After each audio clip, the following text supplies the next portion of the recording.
Kình địch Mỹ-Trung đấu khẩu gay gắt. Bắc Kinh gọi Washington là mối đe dọa hạt nhân hàng đầu thế giới. Trong khi đó, Nga chỉ trích Mỹ trì hoãn đàm phán về kiểm soát vũ khí hạt nhân.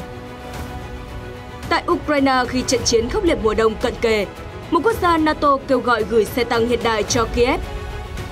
Đức tuyên bố viện trợ thêm siêu pháo tự hành. Phần Lan đề nghị hỗ trợ đào tạo binh sĩ Ukraine tác chiến vào mùa đông đối phó với Nga. Đáng chú ý, sau khi hứng chịu liên hoàn đòn giáng xuống cơ sở năng lượng của nước láng giềng, Nga nói bị Ukraine tấn công nhà máy điện. Tin tức đáng chú ý khác, Mỹ kết tội nhân vật liên quan đến vụ tấn công đồi Capitol. Tất cả sẽ được gửi đến quý vị ngay sau đây.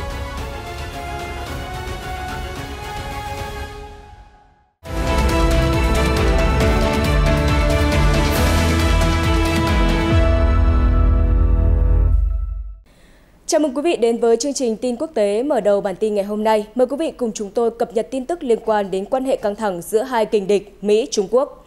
Thưa quý vị, một quan chức Trung Quốc nói với Newsweek rằng Bắc Kinh bác bỏ báo cáo mới nhất của Lầu Năm Góc về việc Quân đội Giải phóng Nhân dân Trung Quốc PLA sẽ gia tăng sức mạnh hạt nhân một cách đáng kinh ngạc trong thời gian tới. Phía Bắc Kinh cũng nói rằng chính Mỹ mới là bên khơi mào căng thẳng hạt nhân. Hôm 30 tháng 11, Bộ Quốc phòng Mỹ đã công bố báo cáo mới nhất về sự phát triển quân sự của Cộng hòa Nhân dân Trung Hoa, trong đó nêu rõ kho vũ khí hạt nhân và tên lửa đạn đạo của Bắc Kinh ngày một tăng lên.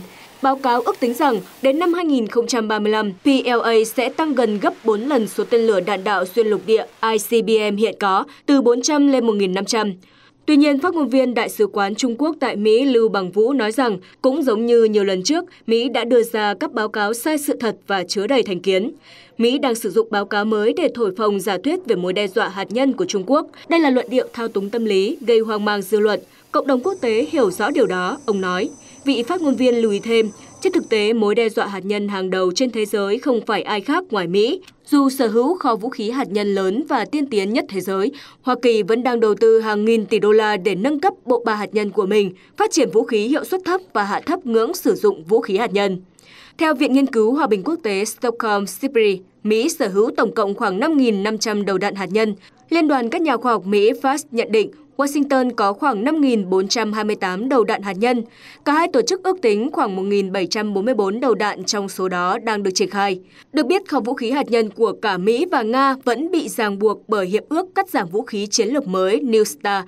Hiệp định đánh dấu thỏa thuận kiểm soát vũ khí song phương cuối cùng còn lại giữa hai cường quốc hàng đầu thế giới. Khi đề cập đến những nỗ lực không phổ biến vũ khí hạt nhân trước đây, ông Lưu nói rằng Mỹ đã rút khỏi các nền tảng pháp lý về kiểm soát vũ khí, bao gồm Hiệp ước chống tên lửa đạn đạo, Hiệp ước lực lượng hạt nhân tầm trung. Vị đại sứ Trung Quốc cũng khẳng định rằng Washington đã tiếp tục thúc đẩy việc triển khai các hệ thống chống tên lửa trên khắp thế giới, nối lại nghiên cứu, phát triển và thử nghiệm các tên lửa đất đối không tầm trung, tìm cách triển khai chúng ở châu Âu và châu Á, Thái Bình Dương, cũng như lập nên AUKUS, nhóm nhỏ chạy theo tư tưởng chiến tranh lạnh. Được biết, AUKUS là hiệp ước an ninh ba bên gồm Mỹ, Anh, Úc, được công bố vào năm ngoái. AUKUS đã ra quyết định phát triển tàu ngầm hạt nhân cho Canberra. Ông Lưu nói, những động thái này của Mỹ làm suy yếu nghiêm trọng sự ổn định chiến lược toàn cầu, cũng như nền hòa bình và an ninh quốc tế. Trung Quốc kêu gọi Hoa Kỳ nghiêm túc nhận trách nhiệm và hướng đến giải trừ hạt nhân, đồng thời giảm kho dự trữ hạt nhân để duy trì trạng thái cân bằng và ổn định chiến lược. Về lập trường của Trung Quốc, ông Lưu cho biết Bắc Kinh kiên quyết thực hiện chiến lược hạt nhân với mục đích phòng thủ, ủng hộ việc duy trì lực lượng hạt nhân ở mức tối thiểu cần thiết để đảm bảo an ninh quốc gia. Cụ thể, ông Lưu nói Trung Quốc tuân thủ chính sách không phát động xung đột hạt nhân trước trong bất kỳ thời điểm và hoàn cảnh nào. Bắc Kinh cam kết không sử dụng hoặc đe dọa sử dụng vũ khí hạt nhân, chống lại các quốc gia phi hạt nhân hoặc có sở hữu hạt nhân một cách vô điều kiện. Vị phát ngôn viên cũng nói rằng Mỹ không duy trì chính sách rõ ràng về việc không sử dụng vũ khí hạt nhân. Báo cáo mà Lầu Năm Góc công bố hồi tháng trước dường như để ngỏ khả năng Washington tung đòn hạt nhân đáp trả các cuộc tấn công thông thường, chủ yếu là trong những trường hợp cực đoan, chẳng hạn như một cuộc tấn công đồng thời hoặc khi bùng nổ xung đột giữa hai quốc gia có vũ khí hạt nhân có thể ám chỉ Trung Quốc và Nga. Một quan chức cấp cao của Lầu Năm Góc đã mô tả đó là chiến lược dựa vào vũ khí hạt nhân để ngăn chặn mọi hình thức tấn công chiến lược.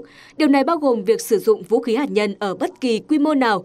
Đáng chú ý, báo cáo mới nhất của quân đội Hoa Kỳ đã lưu ý, dù Trung Quốc cam kết không tấn công hạt nhân trước trong một số trường hợp, nhưng Bắc Kinh có thể đưa ra ngoại lệ.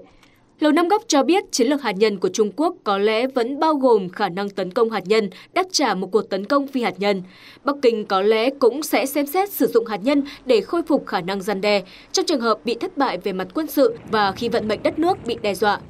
Tuy nhiên, ông Lưu đã bác bỏ điều này và nhấn mạnh không quốc gia nào bị đe dọa bởi vũ khí hạt nhân của Trung Quốc nếu họ không dùng vũ khí hủy diệt đó uy hiếp Bắc Kinh. Hiện Mỹ chưa đưa ra bình luận nào liên quan đến phản hồi của Trung Quốc. NHK đưa tin Nga cho biết đã hoãn các cuộc đàm phán về Hiệp ước Kiểm soát Vũ khí Hạt nhân START mới vì Washington không chấp nhận các điều kiện của Moscow. Được biết, hai nước đã lên kế hoạch xúc tiến đàm phán tại thủ đô Cairo, Ai Cập nhằm nối lại các cuộc thanh tra hạt nhân theo Hiệp ước song phương New START và đặt giới hạn đối với kho vũ khí hạt nhân của đôi bên. Tuy nhiên, hồi đầu tuần, Bộ Ngoại giao Hoa Kỳ nói rằng Nga muốn hoãn đối thoại. Hôm 29 tháng 11, Thứ trưởng Ngoại giao Nga Sergei Ryabkov cho biết sẽ rất khó để cuộc đàm phán bắt đầu vào cuối năm nay. Chia sẻ với báo giới, ông Ryabkov nói rằng Hoa Kỳ thể hiện sự thiếu thiện chí trong việc ghi nhận các điều kiện ưu tiên của Nga. Mỹ thực chất chỉ muốn nối lại các cuộc thanh tra. Trước đó, chính quyền Mỹ cho biết cuộc đàm phán với Moscow sẽ tập trung vào nỗ lực giải trừ vũ khí hạt nhân, chứ không đề cập đến các vấn đề liên quan đến cuộc khủng hoảng ở Ukraine. Các nhà quan sát cho rằng Nga có thể đang tìm cách đàm phán với Mỹ về các vấn đề ngoài hiệp ước hạt nhân. Hiện Washington chưa đưa ra phản hồi nào liên quan đến thông điệp mới nhất của Moscow. Liên quan đến cuộc xung đột ở Đông Âu, theo NHK, lực lượng Nga đã tiến hành các cuộc không kích thường xuyên nhắm vào lưới điện của Ukraine. Các đồng minh của Kiev nói rằng Moscow đang cố gắng buộc người dân Ukraine phải khuất phục. Ngoại trưởng các nước thành viên NATO đang nỗ lực tìm cách giúp đỡ những người dân đang chống chọi với nhiệt độ xuống dưới mức đóng băng. Các nước khối liên minh quân sự phương Tây còn cho rằng Tổng thống Nga Vladimir Putin đang muốn bỏ mặc nhân dân nước láng giềng trong bối cảnh tối tăm, giá lạnh. Tổng thư ký NATO Jens Stoltenberg nói Tổng thống Putin đang cố gắng vũ khí hóa mùa đông khiến người dân Ukraine chết cóng hoặc phải chạy trốn cái giá lạnh. Công ty năng lượng nhà nước Ukrenergo cho biết các đơn vị sản xuất điện chỉ có thể đáp ứng khoảng 70% nhu cầu sử dụng của người Ukraine. Ông Stoltenberg nói rằng NATO sẽ giúp Ukraine sửa chữa cơ sở hạ tầng năng lượng và tăng cường nguồn điện bằng nguồn viện trợ máy phát điện và nhiên liệu. Hoa Kỳ cũng đã tuyên bố cấp thêm 53 triệu đô la Mỹ hỗ trợ Ukraine sửa lưới điện. Kể từ tháng 10, hạ tầng năng lượng của Ukraine đã hứng chịu liên tiếp các đòn tấn công của Nga. Kiev đang chuẩn bị sẵn sàng đối phó với hàng loạt đợt công kích mới trong những ngày tới. Quốc gia Đông Âu này đã yêu cầu NATO viện trợ thêm hệ thống phòng không để ngăn các đòn tấn công dữ dội của lực lượng Nga. Truyền thông Anh Sky News đưa tin mới đây Ngoại trưởng Litva Gabrielius Landsbergis đã kêu gọi NATO cung cấp cho Ukraine xe tăng chiến đấu hiện đại để giúp Kiev tăng khả năng chống lại các đòn tấn công của Nga trong những tháng mùa đông. Ukraine đã nhiều lần yêu cầu NATO cung cấp xe tăng tối tân để củng cố những tiến bộ mà nước này đạt được trong các cuộc giao tranh với Nga ở khu vực Donbass. Tuy nhiên, cho đến nay, Liên minh quân sự phương Tây vẫn miễn cưỡng cung cấp những vũ khí như vậy cho Kiev vì lo ngại làm tăng nguy cơ bùng nổ xung đột trực tiếp với Nga. Trước đó, Moscow đã cảnh báo Washington rằng việc Mỹ can dự nhiều hơn vào cuộc khủng hoảng Ukraine sẽ làm gia tăng rủi ro. Nói về việc cấp xe tăng cho Ukraine, Ngoại trưởng Litva Landsbergis nói, tôi đã trao đổi với một số chuyên gia quân sự. Họ nói rằng chúng ta nên cấp xe tăng cho Ukraine trong mùa đông này. Như vậy, có thể đến tháng 1, khí tài này sẽ tạo ra khác biệt trên mặt trận. Ông Landsbergis cũng cho biết, chính quyền Ukraine đã nói rằng họ có các binh lính có thể vận hành xe tăng chiến đấu của NATO, vì một số quân đã trải qua khóa huấn luyện sử dụng khí tài này tại các nước thành viên của NATO. Từ góc độ quân sự, khi tình hình tiền tuyến đang không có nhiều tiến triển, chỉ cần một cú hích, cục diện sẽ khác. Điều đó sẽ đạt được khi Ukraine được cấp thêm xe tăng chiến đấu tiên tiến, ông nói. Cũng theo Sky News, Thủ tướng Đức Olaf Scholz đã xác nhận Berlin sẽ gửi thêm siêu pháo tự hành Gepard cho Ukraine. Thông tin trên được ông Scholz đưa ra sau cuộc điện đàm với Tổng thống Ukraine Volodymyr Zelensky vào hôm 29 tháng 11. Trong cuộc trao đổi với Thủ tướng Đức, Tổng thống Zelensky đã nhắc đến các cuộc không kích dữ dội của Nga vào các cơ sở hạ tầng dân sự, bao gồm nguồn cung nước và điện. Theo phát ngôn viên của chính phủ Đức, ông Scholz đã cam kết hỗ trợ cho Ukraine các siêu pháo phòng không trong ngắn hạn, đồng thời Berlin cũng hứa hỗ trợ Kiev tái thiết trong dài hạn. Mặt khác, Đức cũng đề nghị cấp cho Ba Lan hệ thống phòng không Patriot của mình, dù WhatsApp đã từ chối và cho rằng những khí tài đó tốt nhất nên được chuyển đến Ukraine. Hôm 30 tháng 11, tờ Newsweek dẫn lời Tổng thống Phần Lan Sauli Niinisto cho biết nước này có khả năng cung cấp cho binh lính Ukraine khóa huấn luyện quân sự cần thiết để đối phó với lực lượng Nga trong trận chiến khắc nghiệt vào mùa đông này. Cụ thể, sau khi quan sát và đánh giá các cuộc tập trận của quân đội Phần Lan ở Bắc Karelia, ông Niinisto đã nói với các phóng viên rằng Helsinki hoàn toàn đủ khả năng và tiềm lực để hỗ trợ Kiev về trang thiết bị quân sự, kèm theo đó là các khóa đào tạo để vận hành chúng. Bình luận của vị Tổng thống này được đưa ra trong bối cảnh cuộc xung đột ở Ukraine vẫn đang căng thẳng, đồng thời mùa đông tới chắc chắn sẽ có tác động không nhỏ cho tình hình chiến sự. Kể từ khi cuộc xung đột ở Ukraine nổ ra hồi tháng 2 năm 2022 đến nay, Phần Lan, quốc gia có chung đường biên giới dài 830 dặm với Nga, đã nhiều lần bày tỏ lo ngại về những mối đe dọa tiềm tàng từ Moscow. Hồi tháng 5 năm 2022, nước này và Thụy Điển đã tuyên bố tìm cách gia nhập NATO, chấm dứt nhiều thập kỷ trung lập. Tư cách thành viên của Helsinki trong tổ chức này đã được ông Stoltenberg hoan nghênh, mặc dù điều đó đòi hỏi sự nhất trí của tất cả các thành viên. Bất chấp những khó khăn trong quá trình gia nhập NATO và cả những mối đe dọa từ Nga, Phần Lan hiện là một trong những quốc gia ủng hộ Ukraine nhiệt thành từ khi cuộc xung đột xảy ra. Ở diễn biến khác đáng chú ý, hôm 30 tháng 11, hãng tin Reuters dẫn lời ông Roman Starovoy, thống đốc vùng Kursk của Nga cho biết các lực lượng Ukraine đã tấn công một nhà máy điện ở khu vực này và gây ra sự cố mất điện.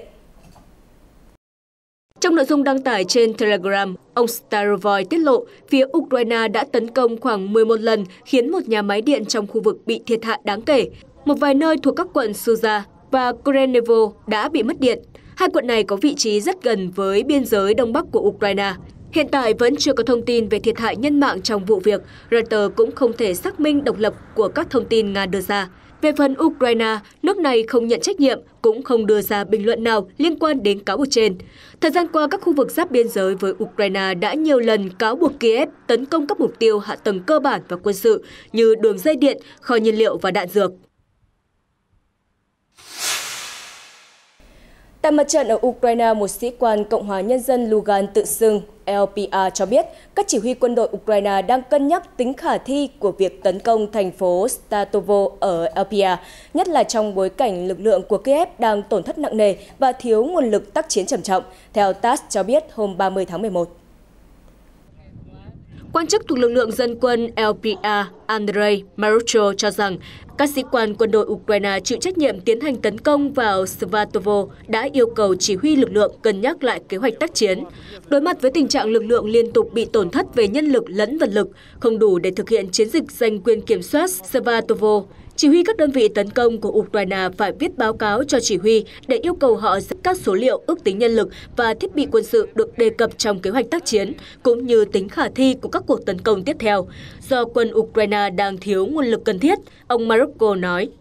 Trước đó, chia sẻ với TASS hôm 29 tháng 11, sĩ quan lực lượng dân quân LPA nói rằng lực lượng vũ trang Ukraine đang cố gắng đẩy mạnh các cuộc tấn công vào thành phố Svatovo ở Cộng hòa Nhân dân Lugansk, đồng thời nỗ lực chọc thủng phòng tuyến của Nga từ 3 hướng một lúc. Trong khi đó, ở vùng Donetsk, quân đội Ukraine được cho là đã bắn 4 pháo phản lực tầm trung HIMARS về phía thành phố Ambrosiyevka vào sáng sớm ngày 30 tháng 11, hiện những tin tức liên quan đến mặt trận ở Ukraine chưa thể được kiểm chứng.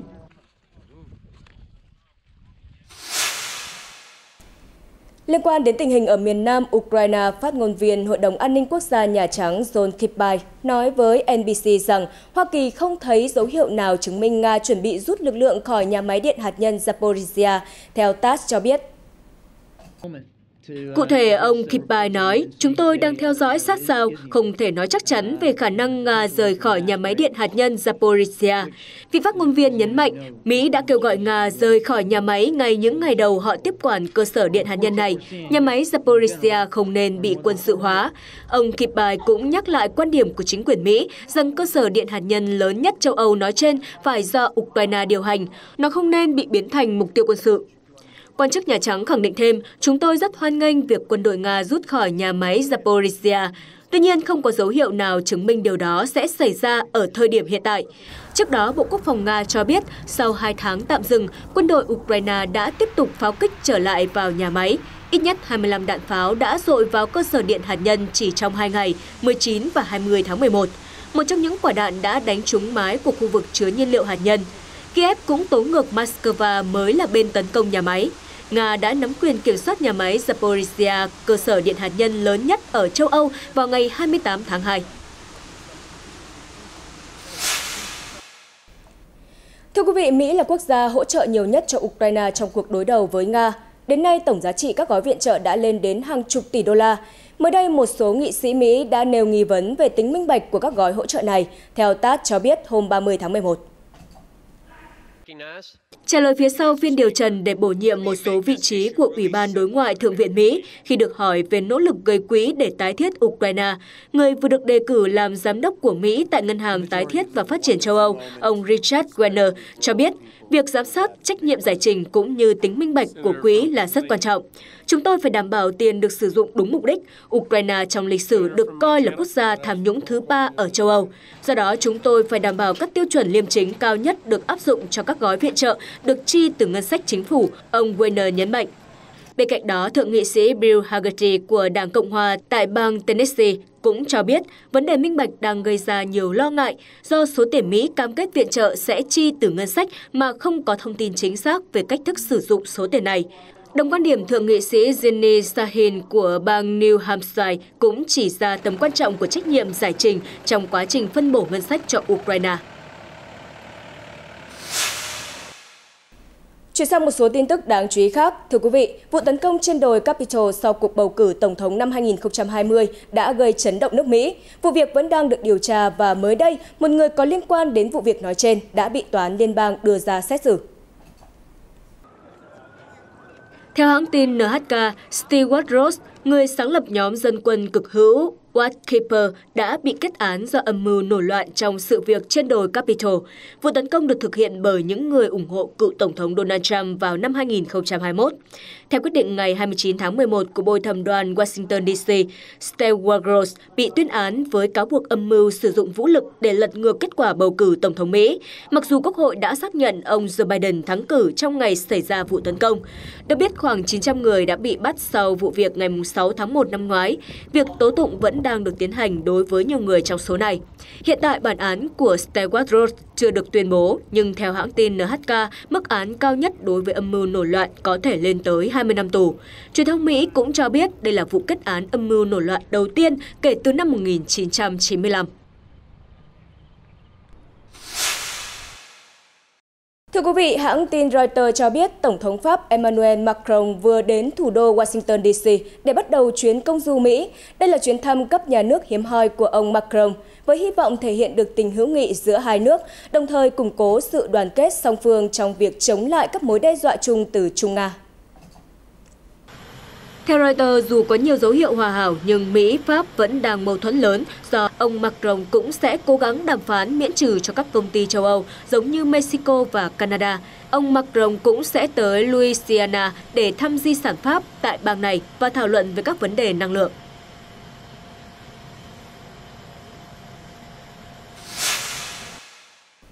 Ông Vladimir Zhirmakov, vụ trưởng vụ kiểm soát và không phổ biến vũ khí hạt nhân thuộc Bộ Ngoại giao Nga, chia sẻ với Sputnik rằng không có bằng chứng cho thấy Iran có ý định phát triển vũ khí hạt nhân. Theo ông, Iran đã và đang là một bên tham gia hiệp ước không phổ biến hạt nhân một cách có trách nhiệm. Cụ thể, ông Zhirmakov nói, không có bằng chứng nào cho thấy Tehran cân nhắc lại việc tham gia NPT và bắt đầu phát triển vũ khí hạt nhân. Thông điệp trên được các quan chức Nga đưa ra sau khi Mỹ tuyên bố tiến hành các cuộc tập trận quân sự chung với Israel, trong đó có nội dung triển khai chiến đấu cơ mô phỏng các đợt tấn công vào cơ sở hạ tầng phát triển hạt nhân của Iran. Trước đó, một số thông báo tiết lộ cuộc tập trận được tổ chức ở biển Địa Trung Hải bắt đầu từ ngày 29 tháng 11 và kéo dài đến ngày 1 tháng 12. Vào thời điểm đó, Bộ trưởng Quốc phòng Israel Benny Gantz nhấn mạnh rằng cuộc tập trận nói trên rất cần thiết, qua đó quân nhân nước này có thể chuẩn bị ứng phó với mọi tình huống. Vài ngày trước khi cuộc tập trận bắt đầu, truyền thông Mỹ cho biết Tehran đang tiến dần tới việc làm giàu uranium cấp độ vũ khí, mở đường để Iran sở hữu công nghệ lắp ráp vũ khí hạt nhân. Iran đã nhiều lần bác bỏ cáo buộc trên.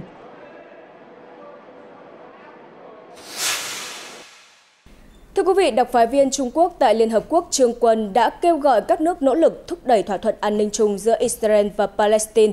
Phát biểu tại cuộc họp của Hội đồng Bảo an Liên Hợp Quốc về tình hình Israel-Palestine, ông Trương Quân nói rằng Israel và Palestine là những nước láng giềng không thể tách rời và gắn kết với nhau về mặt an ninh. Thông điệp trên được đưa ra sau khi điều phối viên đặc biệt của Liên Hợp Quốc về tiến trình hòa bình Trung Đông Tor Wennesland cho biết đã có bạo lực nghiêm trọng xảy ra ở bờ Tây trong những tháng gần đây. Trong đó, ông Wennesland nói bạo lực chống lại thường dân phải kết thúc, Palestine và Israel nên có những hành động cụ thể để thúc đẩy các giải pháp chính trị. Tại cuộc họp trước Hội đồng Bảo an Liên Hợp Quốc, ông Trương Quân nói rằng cộng đồng quốc tế nên chú ý đến các mối quan tâm về an ninh của Palestine và Israel, đồng thời khuyến khích hai nước tìm ra tiếng nói chung thông qua đối thoại hợp tác. Trung Quốc kêu gọi Israel nới lỏng các hạn chế đi lại đối với người dân, cũng như các hoạt động vận chuyển, dỡ bỏ lệnh phong tỏa đối với khu vực này càng sớm càng tốt, cũng như tạo điều kiện cho sự phát triển của cộng đồng Palestine ở bờ Tây. Ông đề nghị cộng đồng quốc tế hỗ trợ Palestine thông qua nhiều kênh khác nhau, giúp nước này giảm bớt tình trạng khủng hoảng tài chính, đảm bảo duy trì các dịch vụ công, phát triển kinh tế, nâng cao đời sống người dân. Vị đại sứ nói thêm, Hội đồng Bảo an phải thực hiện các bước thúc đẩy giải pháp hai nhà nước, hỗ trợ người dân khôi phục các quyền bất khả xâm phạm của họ. Về các vấn đề liên quan đến người dân Palestine, không ai có quyền phủ quyết.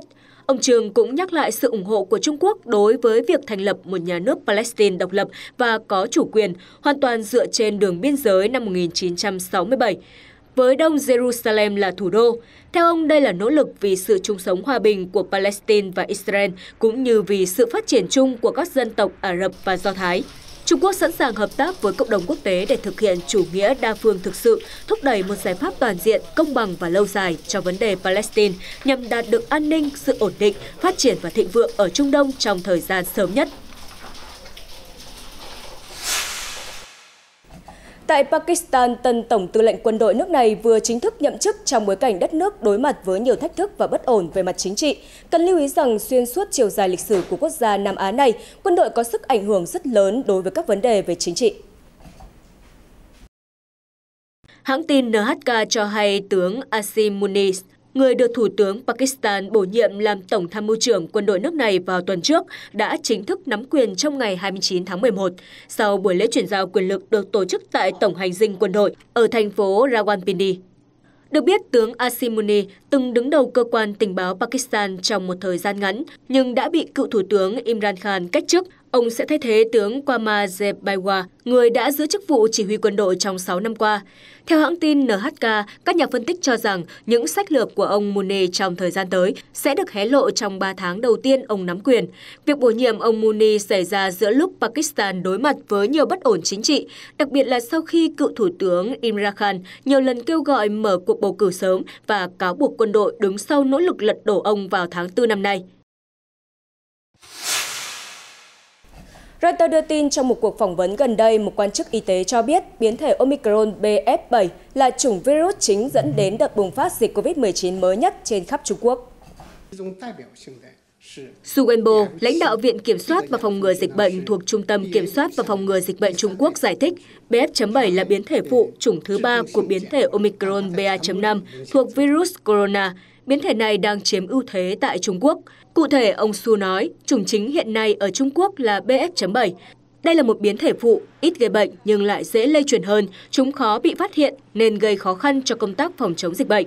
Phiên bản thứ 9 về quy tắc phòng chống dịch COVID-19 của Trung Quốc cùng 20 biện pháp tăng cường đảm bảo an toàn cho các tổ chức và nhóm người dễ bị tổn thương.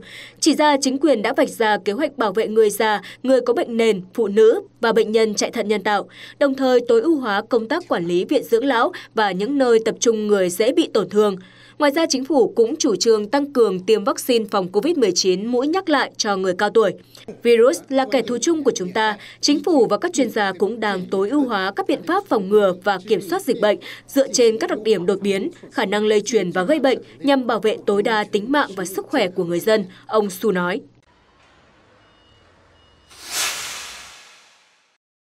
Một ủy ban Liên Hợp Quốc ngày 29 tháng 11 cho rằng rạn san hô Great Barrier của Úc nên được xếp vào danh sách di sản nguy cấp do hệ sinh thái xung quanh đã bị thay đổi lớn vì biến đổi khí hậu và nước biển ấm lên.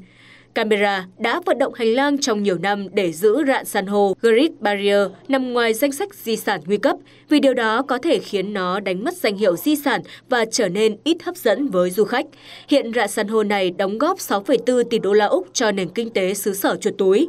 Năm ngoái, Úc đã tránh được việc rạn san hô bị đưa vào danh sách di sản nguy cấp nhờ chính quyền cựu Thủ tướng Scott Morrison đã vận động hành lang mạnh mẽ khiến UNESCO hoãn đưa ra quyết định sang năm nay.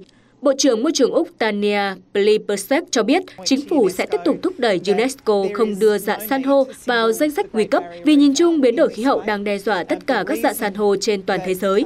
Chính quyền Thủ tướng Anthony Albanese đã cam kết chi 1,2 tỷ đô la Úc cho những năm tới để bảo vệ rạn san hô. Quốc hội vào tháng 9 cũng đã thông qua luật về mức phát thải ròng bằng không trước năm 2050. Tổ chức độc lập Great Barrier Reef Foundation cho biết họ nhận thấy các mối đe dọa với rạn san hô, nhưng việc đưa di sản này vào diện nguy cấp là chưa phù hợp. Dữ liệu chính thức cho thấy, trước Covid-19, khoảng 2 triệu khách du lịch đã đến thăm rạn san hô nằm ngoài khơi bờ biển phía đông bắc của Úc, mang lại việc làm cho 64.000 người. Tin tức vừa rồi cũng đã kết thúc chương trình ngày hôm nay. Cảm ơn quý vị và các bạn đã quan tâm theo dõi. Xin kính chào tạm biệt và hẹn gặp lại.